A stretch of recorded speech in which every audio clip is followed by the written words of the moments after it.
kronologis kejadian kebakaran KM Banawa 28, laporan masuk pada pukul 4.30, jadi setengah 5 dini hari subuh.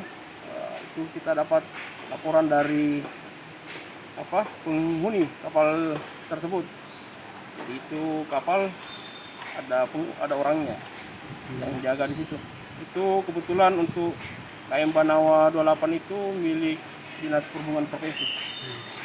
Kalau dugaan sementara, Pak? Dugaan sementara tadi penyampaiannya mereka katanya genset yang meledak.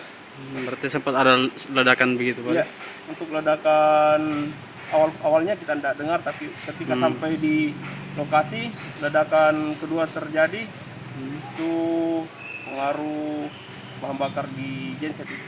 Nah, kalau untuk yang apakah ada korban luka-luka, Pak? Kalau untuk korban, alhamdulillah tidak ada, selamat semua. Ada berapa ABK yang di atas kapal itu, Pak? Yang penyampaian tadi ada sekitar 2 orang. 2 orang ABK.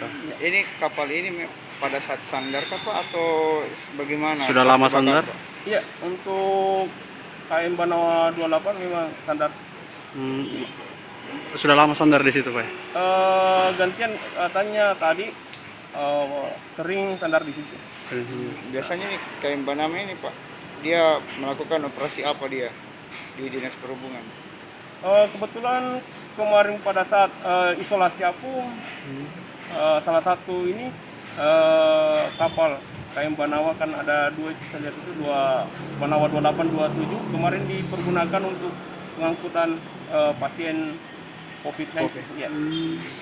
Terus kalau untuk bangkai-bangkai kapal sendiri, Pak, seperti apa? Pak, sudah dievakuasi, Pak, atau bagaimana, dinaikkan ke atas anak?